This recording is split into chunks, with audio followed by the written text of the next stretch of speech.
Jeffrey Epstein ছিলেন এক প্রভাবশালী ফাইন্যান্সিয়ার, যিনি ক্ষমতার শিখরে থাকা রাজনীতি, ব্যবসা, বিনোদন জগতের মানুষের সঙ্গে ঘনিষ্ঠ নেটওয়ার্ক গড়ে তুলেছিলেন সারা পৃথিবীময়, এবং একই সঙ্গে নাবালিকা ধর্ষণ এবং যৌন পাচারের এক কুখ্যাত জাল পরিচালনার অভিযোগে প্রথমে 2008 সালে বিতর্কিত চুক্তিতে শাস্তি এড়ান। গ্রেপ্তার হওয়ার পরেও তিনি শাস্তিটা এড়ান। পরে 2019 সালে ফেডারেল মামলায় তিনি গ্রেপ্তার হন আমেরিকায় এবং জেলে মৃত্যুবরণ করেন। তার সহযোগী গিসলাইন ম্যাক্সওয়েল ইতিমধ্যে দোষী সাব্যস্ত।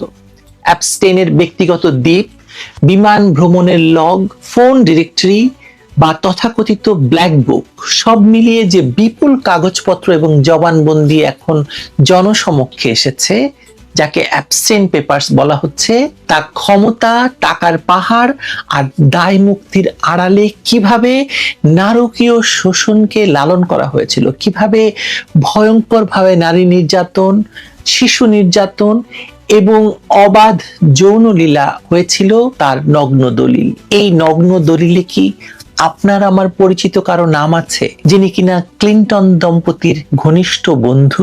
চলুন খুঁজে দেখার চেষ্টা করি। জেফ্রি অ্যাপস্টেইন নামটি আজ বিশ্বের সবচেয়ে কলঙ্কিত অধ্যায়ের সাথে জড়িত। মার্কিন এই ধনকুবের এবং যৌন নিপীড়ক ব্যবসায়ী একটি বিশাল নেটওয়ার্ক তৈরি করেছিলেন, যার কেন্দ্রে ছিল নাবালিকা মেয়েদের যৌন নিপীড়ন এবং পাচার। 2019 সালে কারাগারে মৃত্যুর পর তার সাথে যুক্ত ব্যক্তিদের নাম একের পর এক প্রকাশিত হতে থাকে। সম্প্রতি প্রকাশিত এই ফাইলগুলো পৃথিবীর ক্ষমতাধর রাজনীতিবিদ, ব্যবসায়ী এবং সেলিব্রিটিদের এক গোপন জগতের উন্মোচন করেছে, যে জগৎ ভয়ঙ্কর, কুৎসিত এবং আপনার আমার চিন্তার অনেক বাইরে। এই কলঙ্কিত তালিকায় এখন বাংলাদেশে অবৈধভাবে ক্ষমতা দখলকারী ডক্টর মোহাম্মদ ইউনূসের নাম নিয়েও প্রশ্ন উঠছে, যা বাংলাদেশের রাজনৈতিক পরিস্থিতিতে নতুন মাত্রা যোগ করতে যাচ্ছে বলে আমার মনে হচ্ছে। অ্যাপস্টেইনের কুখ্যাত দ্বীপ লিটল সেন্ট জেমস ছিল মূলত একটি পৈশাচিক রাজ্য, যেখানে বিশ্বের প্রভাবশালীরা তাদের বিকৃত কামনা চরিতার্থ করতেন। এই দ্বীপে নিয়মিত যাতায়াত করতেন সাবেক মার্কিন প্রেসিডেন্ট বিল ক্লিনটন, বর্তমান প্রেসিডেন্ট ডোনাল্ড ট্রাম্প, ব্রিটিশ রাজকুমার অ্যান্ড্রু, মাইক্রোসফটের প্রতিষ্ঠাতা বিল গেটসের মতো ব্যক্তিত্বরা। এই সবকিছু ছিল একটি সুপরিকল্পিত ব্ল্যাকমেইল অপারেশনের অংশ, যেখানে ক্ষমতাবানদের দুর্বল মুহূর্তের ভিডিও করে তাদের নিয়ন্ত্রণে রাখা হতো। ইসরায়েলের গোয়েন্দা সংস্থা মোসাদের সাথে বিশ্বের নামকরা গোয়েন্দা সংস্থাগুলো এই এপস্টেইনের সাথে গভীর সম্পর্ক রাখত। এই অপারেশনকে আন্তর্জাতিক রাজনীতির অন্ধকার দিক হিসেবে আমরা দেখতে পারি। লিটল সেন্ট জেমস নামের এই দ্বীপটি ছিল মূলত এক ভয়ঙ্কর ফাঁদ, যেখানে নাবালিকা মেয়েদের সাপ্লাই দেওয়া হতো এবং বিশ্বের সবচেয়ে প্রভাবশালী ব্যক্তিদের সেই বিকৃত কামনার সুযোগ করে দিয়ে ভিডিও ধারণ করে রাখা হতো। এটি কোনো সাধারণ বিনোদন ছিল না, বরং এটি ছিল বিশ্ব রাজনীতিকে নিয়ন্ত্রণ করার একটি মোক্ষম অস্ত্র। এই পৈশাচিক আয়োজনের মূল হোতা জেফ্রি অ্যাপস্টেইন ছিলেন একজন আন্তর্জাতিক দালাল, যার কাজ ছিল তথাকথিত পশ্চিমা বিশ্বের প্রভাবশালী ব্যক্তিদের দুর্বল মুহূর্তের ভিডিও ধারণ করে তাদের ব্ল্যাকমেইল করা এবং নিজেদের এজেন্ডা বাস্তবায়ন করা। এই নথিপত্রে বিশ্বের বাঘা বাঘা রাজনীতিবিদ, বিজ্ঞানী এবং সমাজপতিদের নাম উঠে এসেছে। বিল গেটসের মতো ব্যক্তিত্ব, যাকে বিশ্বের মানুষ ফিলান্থ্রপিস্ট বা আইকন ব্যবসায়ী হিসেবে জানে, তার নামও এই কদর্য তালিকায় যুক্ত। মেলিন্ডা গেটসের সাথে তার বিবাহ বিচ্ছেদের পেছনে অ্যাপস্টেইনের সাথে তার সম্পর্কের বিষয়টি আজ আর কেবল গুঞ্জন নয়। প্রেসিডেন্ট জর্জ বুশ থেকে শুরু করে প্রেসিডেন্ট ডোনাল্ড ট্রাম্প, এমনকি বিল ক্লিনটনের মতো সাবেক প্রেসিডেন্টদের নামও এই কেলেঙ্কারির সাথে ওতপ্রোতভাবে জড়িয়ে আছে। তবে বাংলাদেশের প্রেক্ষাপটে সবচেয়ে বড় বিস্ময় এবং আলোচনার জন্ম দিয়েছে শান্তিতে নোবেল বিজয়ী এবং বর্তমানে বাংলাদেশের অবৈধ শাসন ক্ষমতায় আসীন ডক্টর মোহাম্মদ ইউনূসের নাম এই প্রসঙ্গের সাথে যুক্ত হওয়া। ক্লিনটন দম্পতির সাথে ঘনিষ্ঠ বন্ধু হিসেবে পরিচিত ডক্টর ইউনূসের নাম কি সত্যি এপস্টেইনের সেই গোপন তালিকায় বা পাপের তালিকায় আছে? থাকলে কোন সমীকরণে? সামাজিক যোগাযোগ মাধ্যম এবং আন্তর্জাতিক বিভিন্ন ব্লগে ডক্টর ইউনূসের নাম জেফ্রি অ্যাপস্টেইনের নেটওয়ার্কের সাথে যুক্ত বলে দাবি করা হচ্ছে। এই দাবির মূল ভিত্তি হলো 2010 সালের একটি ইমেইল, যা পাঠিয়েছিলেন আল সেকেল নামের এক ব্যক্তি। আল সেকেল ছিলেন অ্যাপস্টেইনের দীর্ঘদিনের সহযোগী সহযোগী এবং কুখ্যাত নারী পাচারকারী গিজলাইন ম্যাক্সওয়েলের বোন ইজাবেল ম্যাক্সওয়েলের স্বামী। এখানে সংযোগটি অত্যন্ত পরিষ্কার এবং গভীর। ইজাবেল ম্যাক্সওয়েল দীর্ঘদিন ডক্টর ইউনূসের প্রতিষ্ঠান গ্রামীণ আমেরিকার সিনিয়র অ্যাডভাইজার হিসেবে কাজ করেছেন। 2010 সালের 27 সেপ্টেম্বরের সেই ইমেইলে আল সেকেল দাবি করেন যে তিনি এবং তার স্ত্রী ইজাবেল ডক্টর ইউনূসকে বিখ্যাত কার্টুন সিরিজ দ্য সিম্পসনসের স্রষ্টা ম্যাট গ্রোনিং এর সঙ্গে পরিচয় করিয়ে দিয়েছিলেন। এই পরিচয় সূত্র ধরেই ডক্টর ইউনূস দ্য সিম্পসনের একটি পর্বে অতিথি চরিত্র হিসেবে উপস্থিত হন। ইমেইলে ডক্টর ইউনূসকে আমাদের খুব ভালো বন্ধু বা আওয়ার গুড ফ্রেন্ড হিসেবে উল্লেখ করা হয়েছে। অর্থাৎ অ্যাবস্টেইন সিন্ডিকেটের অন্যতম মূল হোতা গিজলাইন ম্যাক্সওয়েলের পরিবারের সাথে ডক্টর ইউনূসের কেবল পেশাদার সম্পর্ক ছিল না, বরং একটি পারিবারিক এবং বন্ধুত্বপূর্ণ সম্পর্ক বিদ্যমান ছিল। এখন প্রশ্ন হলো, ডক্টর ইউনূস কি অ্যাবস্টেইনের সেই দ্বীপে গিয়েছেন, বা তিনি কি সরাসরি কোনো অনৈতিক কর্মকাণ্ডে যুক্ত ছিলেন? এখনো পর্যন্ত অবমুক্ত করা আদালতের নথিপত্রে ডক্টর ইউনূসকে সরাসরি কোনো যৌন নির্যাতন বা অপরাধের সঙ্গে যুক্ত করে উল্লেখ করা হয়নি। কিন্তু আন্তর্জাতিক রাজনীতির বিশ্লেষণে গিলটি বাই অ্যাসোসিয়েশনস বা সঙ্গ দোষের বিষয়টি অত্যন্ত গুরুত্বপূর্ণ। ডক্টর ইউনূস ক্লিন্টন ফাউন্ডেশন এবং ক্লিন্টন দম্পতির অত্যন্ত ঘনিষ্ঠ। আর বিল ক্লিন্টন যে অ্যাবস্টেইনের প্রাইভেট জেট বহুবার ব্যবহার করেছেন এবং সেই দ্বীপে গিয়েছেন তা এখন প্রমাণিত সত্য। বিল ক্লিন্টন, ইজাবেল ম্যাক্সওয়েল এবং আল সেকেলের মতো ব্যক্তিত্বদের সাথে ডক্টর ইউনূসের ঘনিষ্ঠতা প্রমাণ করে যে তিনি সেই একই এলিট সার্কেল বা এই ভিসাস সার্কেলের সঙ্গে শুধু সম্পর্কিত নন, এই সার্কেলে তিনি বিচরণ করতেন এবং যারা মনে করে সাধারণ আইন এবং নৈতিকতা তাদের জন্য প্রযোজ্য নয়। ইজাবেল ম্যাক্সওয়েল যখন গ্রামীণ আমেরিকার অ্যাডভাইজার ছিলেন তখন এটি স্পষ্ট যে অ্যাবস্টেইন চক্রের সাথে ডক্টর ইউনূসের একটি পরোক্ষ কিন্তু শক্তিশালী যোগাযোগ ছিল। গ্রামীণ জামিলের Saudi board member Mohammad Abdul Latif জামিলের নাম অ্যাবস্টেইনের ব্ল্যাক বুকে পাওয়া গেছে, যা এই নেটওয়ার্কের ব্যাপ্তি কতদূর তা নির্দেশ করছে। বিশ্লেষণের আরেকটি কৌতূহল দিক হলো, এই বিশাল তালিকায় কিন্তু আমেরিকার শত্রু ভাবাপন্ন দেশগুলোর কোনো নেতার নাম নেই, যেমন ভ্লাদিমির পুতিন রাশিয়ার প্রেসিডেন্ট, উত্তর কোরিয়ার প্রেসিডেন্ট কিম জং উন বা চাইনিজ প্রেসিডেন্ট শি জিনপিং। এদের কারো নাম কিন্তু অ্যাবস্টেইনের লগ বুকে পাওয়া যায়নি। এমনকি ভেনেজুয়েলার প্রেসিডেন্ট, তার নামও কিন্তু, যাকে ধরে আনা হলো ভেনেজুয়েলা থেকে উঠিয়ে আনা হলো, তার নামও পর্যন্ত এই সব লগ বুকে নেই। এটি প্রমাণ করে যে এই ফাঁদটি তৈরি করা হয়েছিল মূলত পশ্চিমা বিশ্ব বা ফ্রি ওয়ার্ল্ড তথাকথিত গণতান্ত্রিক শক্তিধর দেশগুলো নেতাদের নিয়ন্ত্রণ করার জন্য। যারা আমেরিকার মিত্র বা পশ্চিমা রাজনীতির সাথে জড়িত তাদেরকেই এই জালে জড়ানো হয়েছে। ডক্টর ইউনূস যেহেতু পশ্চিমা বিশ্বের খুবই প্রিয় ভাজন এবং আমেরিকার ডেমোক্র্যাট দলের অত্যন্ত ঘনিষ্ঠ, তাই তার নাম এই সার্কেলে উচ্চারিত হওয়াটা অস্বাভাবিক কিছু নয়। পশ্চিমা মিডিয়াগুলো এখন ড্যামেজ কন্ট্রোলে ব্যস্ত।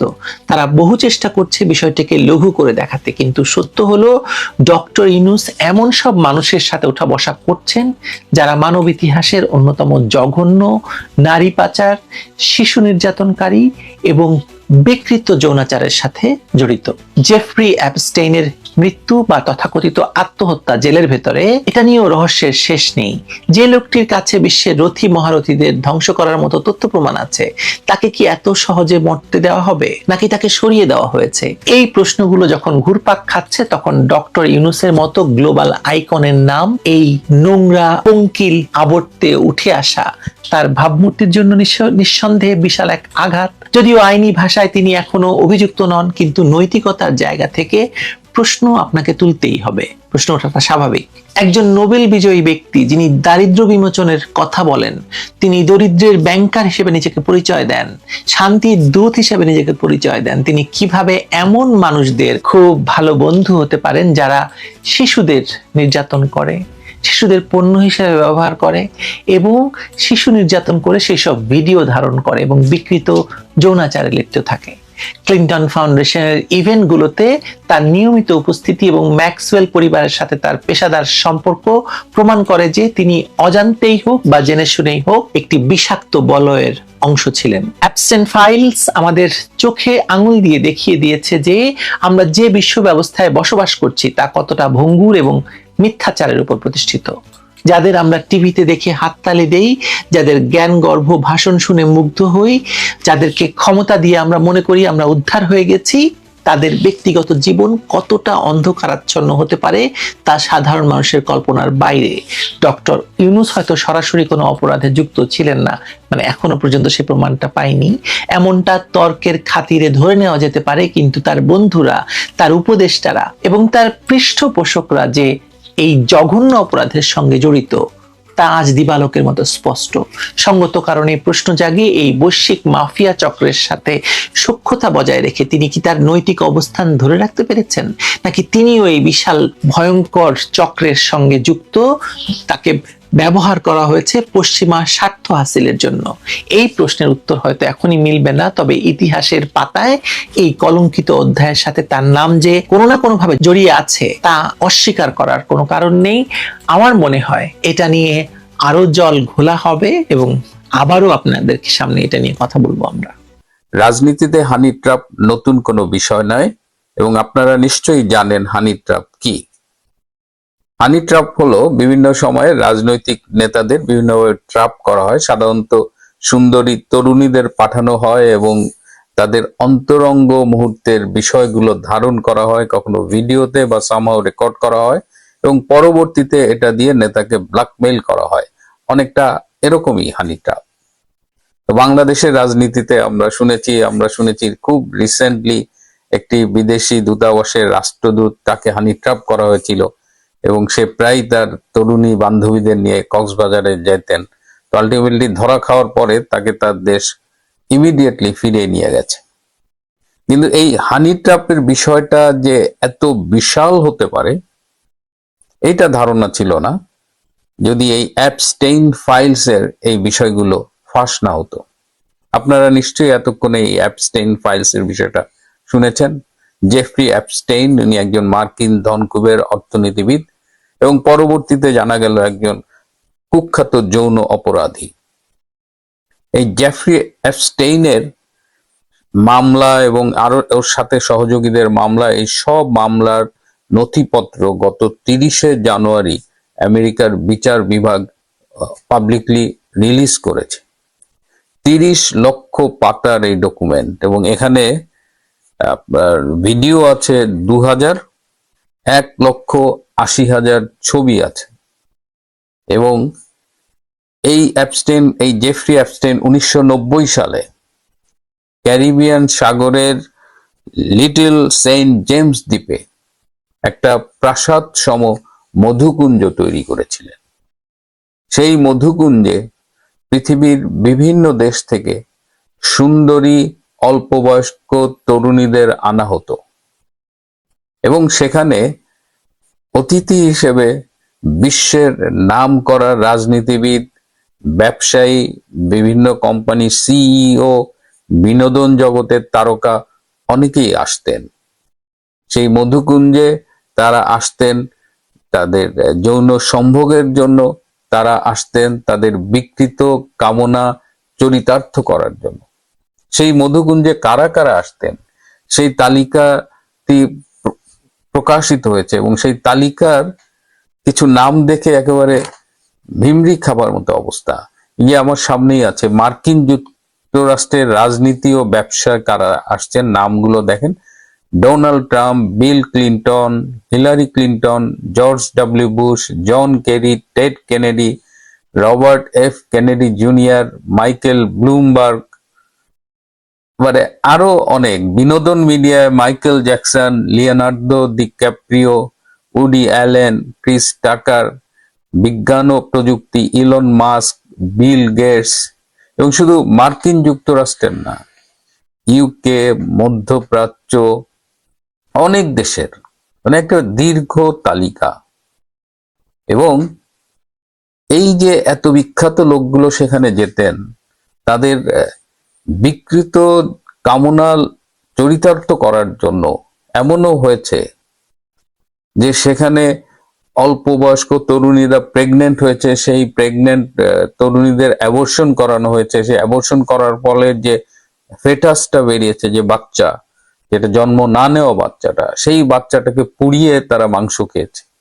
আবার ছেলেদের বলাৎকারেরও ঘটনা সেখানে অনেক ঘটেছে। এরকম একটা বিশাল অপরাধ জগৎ, এই যৌন অপরাধ কেন জেফরি অ্যাপস্টেইন এখানে চালাতেন এবং এদের হানি ট্র্যাপ করা হতো কেন? এটা একটা বিশাল নেটওয়ার্ক ছিল। এর সাথে বিশ্বের খুব প্রভাবশালী অনেক গোয়েন্দা সংস্থাও জড়িত ছিল এবং তারা এই হানি ট্র্যাপের মধ্য দিয়ে এই সব নেতাদের পরবর্তীতে ব্ল্যাকমেল করতেন এবং বিশ্ব রাজনীতিতেও তারা বিভিন্ন রকমের প্রভাব খাটাতেন। ইসরায়েলি গোয়েন্দা সংস্থা মোসাদ এখানে একটা বড় ভূমিকা রাখতেন বলেই এখন শোনা যাচ্ছে। তো এই যে আমি কয়েকটা নাম বললাম, বিশেষ করে আমেরিকার যে একদম শীর্ষ রাজনৈতিক নেতৃবৃন্দ, এই যে প্রেসিডেন্ট জর্জ বুশ, ক্লিনটন বা ট্রাম্প, এই নামগুলো শোনার পরে সাধারণ আমেরিকানদের বা আমরা যারা আমজনতা অন্য দেশে থাকি আমাদের মধ্যে কিরকম একটা প্রতিক্রিয়া হতে পারে? হয়তো আমেরিকার প্রতি আমাদের একটা নেতিবাচক ধারণা জন্মাবে, তার নেতা তার প্রেসিডেন্টের প্রতি একটা নেতিবাচক ধারণা জন্মাবে এবং এটা কি সুদূর প্রসারী কোন একটা পরিকল্পনার অংশ কিনা? এই জেফরি অ্যাপস্টেইন এর ব্যক্তিগত বিমানে চড়েছেন অনেকেই, এসব বিখ্যাত যাদের নাম বললাম। সে 2008 সালে তার বিরুদ্ধে এই অভিযোগগুলো তোলা হয়, তখন সে কিন্তু আইনের ফাঁক গলে সে মুক্ত ছিল, কিন্তু পরবর্তীতে সে গ্রেপ্তার হয় এবং 2019 সালে জেফরি কারাগারে মৃত্যুবরণ করে। জেফরির এই মৃত্যুটাও অনেক প্রশ্নের জন্ম দিয়েছে। সে কি কারাগারে স্বাভাবিকভাবে মৃত্যুবরণ করেছে নাকি তাকে পৃথিবী থেকে সরিয়ে দেওয়া হয়েছে, কারণ সে এত কিছুর সাক্ষী ছিল।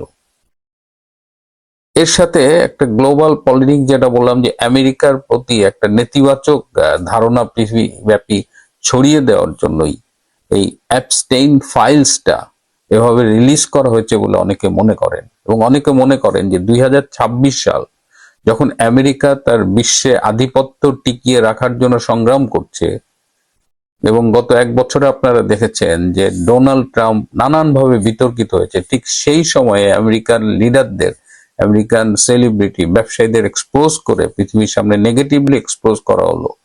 এর মানে কি আমেরিকার যে একক সাম্রাজ্য আধিপত্য সেটিকে চ্যালেঞ্জ করা হলো? সেটি কি ক্রমশ ধ্বংসের পথেই যাত্রা শুরু করলো?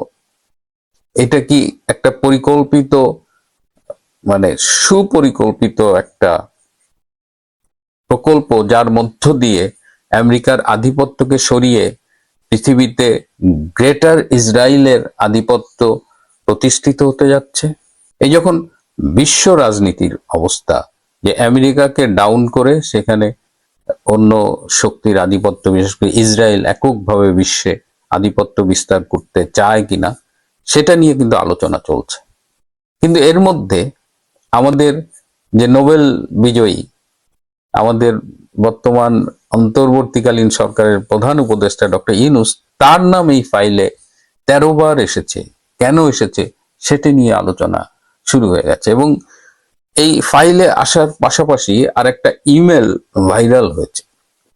সেই ইমেলটি পাঠিয়েছেন অ্যাল সেকেল এবং ইসাবেল ম্যাক্সওয়েল নামের দুজন। তারা পাঠিয়েছেন এটি অ্যানিমেশন সিরিজ দ্য সিম্পসন। আপনারা দেখেছেন দ্য সিম্পসন, খুব জনপ্রিয় একটা অ্যানিমেশন মুভি সিরিজ। তার যে স্রষ্টা ম্যাট গ্রোনিংকে এই অ্যাল সেকেল এবং ইসাবেল ম্যাক্সওয়েল ইমেল করে রিকোয়েস্ট করেছিল ডক্টর ইউনূসের ব্যাপারে। এবং আপনারা জানেন যে এই দ্য সিম্পসন্স এর একটি পর্বে ডক্টর ইউনূসের উপস্থিতি ছিল, অতিথি অভিনেতা বলা যায়। এবং এর মধ্য দিয়ে বেসিক্যালি ডক্টর ইউনূসকে গ্লোবালি প্রমোট করার জন্য এই ইসাবেল ম্যাক্সওয়েল, অ্যাল সেকেল এরা কাজ করেছে। এখন ইসাবেল ম্যাক্সওয়েল, অ্যাল সেকেল এদের নামটার সাথে ডক্টর ইউনূস কিভাবে জড়িয়ে গেলেন? এই ইসাবেল ম্যাক্সওয়েল গ্রামীণ আমেরিকা যেটা আছে ডক্টর ইউনূসের ক্ষুদ্র ঋণ সংস্থা, সেটার সিনিয়র অ্যাডভাইজার ছিলেন। এই ইসাবেল ম্যাক্সওয়েলের আপন বোন গিজলেন ম্যাক্সওয়েল, তিনি এই জেফ্রি অ্যাপস্টেইনের ঘনিষ্ঠ সহযোগী ছিলেন এবং এই গিজলেন ম্যাক্সওয়েল এখন 20 বছরের কারাদণ্ড নিয়ে জেলে রয়েছেন। সুতরাং ডক্টর ইউনূস এই চক্রটার সাথে জড়িত। 2018 সালের 21শে সেপ্টেম্বর সেই সময়ের বাংলাদেশের প্রধানমন্ত্রী শেখ হাসিনা জাতিসংঘের সাধারণ অধিবেশনে যোগ দিতে গিয়েছিলেন এবং 1 অক্টোবর পর্যন্ত ছিলেন। সেই সময়ে এই জেফ্রি অ্যাপস্টেইন চক্রের পক্ষ থেকে একটি মিটিং এ যোগ দেওয়ার জন্য শেখ হাসিনাকে আমন্ত্রণ জানানো হয়েছিল এবং একটি লিখিত আমন্ত্রণ পত্র পাঠানো হয়েছিল, কিন্তু শেখ হাসিনা সেই মিটিংটিতে যোগ দেননি। সেই মিটিংটিতে কি আলোচনা হওয়ার কথা ছিল শেখ হাসিনার সাথে? 2017 সালে ডক্টর ইউনূসের বিরুদ্ধে একটি মামলা হয়েছিল। এই গ্রামীণ টেলিকমের যে কর্মচারীদের লভ্যাংশ পাবার একটা বিষয় আছে, সেই সংক্রান্ত যে মামলা হয়েছিল, সেই মামলাটির ব্যাপারে দফারফা করার জন্যই তারা শেখ হাসিনার সাথে মিটিং করতে চেয়েছিল যে ডক্টর ইউনূসকে এই অভিযোগ থেকে মুক্তি দেওয়া হোক। এই নেগোসিয়েশন, ডক্টর ইউনূসের পক্ষে নেগোসিয়েশন করার জন্য তারা শেখ হাসিনাকে একটা মিটিং ইনভাইট করেছিলেন, কিন্তু শেখ হাসিনা সেই মিটিং এ যাননি, কারণ এটা একটা বাংলাদেশের বিচারাধীন বিষয়। এখানে নিউ ইয়র্কে বসে নেগোসিয়েট করার কিছু নেই। এখন ডক্টর ইউনূস সেই ক্যারিবিয়ান সাগরের সেই মধুকুঞ্জে, সেই দ্বীপের মধুকুঞ্জে গেছেন কিনা, সেখানে তিনি যৌন লীলায় মেতেছেন কিনা, এ ব্যাপারে কোনো কিছু এই রিপোর্টে নেই। সুতরাং কিন্তু দেখা যাচ্ছে যে এই চক্রটার সাথে ডক্টর ইউনূস ভীষণভাবে ঘনিষ্ঠ ছিলেন এবং ক্লিনটন পরিবারের সাথে যে তিনি যে সম্পৃক্ত ছিলেন, এটা আপনারা সবাই জানেন, এখনো আছেন। এবং তিনি তাদের ব্যবহার করে গ্লোবালি নিজের ইমেজটাকে প্রমোট করেছেন। এই যে তিনি নিজে করেছেন তা না, বাংলাদেশে কোনো এক সময় তাকে ক্ষমতায় ইমপ্লান্ট করা হবে, সেই প্ল্যান কিন্তু পশ্চিমা বিশ্বের অনেক আগের থেকে, যে কারণে 2006 সালে তাকে নোবেল দেওয়া হয়েছিল। 2007 সালের যে 111 গভর্নমেন্ট এসেছিল, সেই সরকারে ডক্টর ইউনূসকে চিফ করার একটা চেষ্টা সেই সময় নেওয়া হয়েছিল। তিনি যখন চিফ হলেন না, তারপরে তার নেতৃত্বে একটা রাজনৈতিক দল করার চেষ্টা করা হয়েছিল, সেটাতেও তিনি যখন ব্যর্থ হয়েছেন, তারপর থেকে লেগেছিলেন এবং 2024 সালের 8ই আগস্ট সেই ষড়যন্ত্রের এক পর্যায়ে তিনি বাংলাদেশের ক্ষমতা জোর দখল করেন। এখন প্রশ্ন উঠেছে, যাকে বাংলাদেশের মানুষ একেবারে দেবতার আসনে বসিয়েছে, সেই মানুষটা নিজের স্বার্থের কারণে বিশ্বের এরকম একটা অপরাধী চক্রের সাথে জড়িত ছিলেন। এটি তিনি আইনত কতটা অপরাধী তা জানি না, কিন্তু নৈতিকতার মানদণ্ডে তিনি ভীষণভাবে অপরাধী। তাহলে এই প্রধান উপদেষ্টা ডক্টর ইউনূস সম্পর্কে এখনো আপনারা কি ভাবছেন, সেটা আমার খুব জানতে ইচ্ছে করে।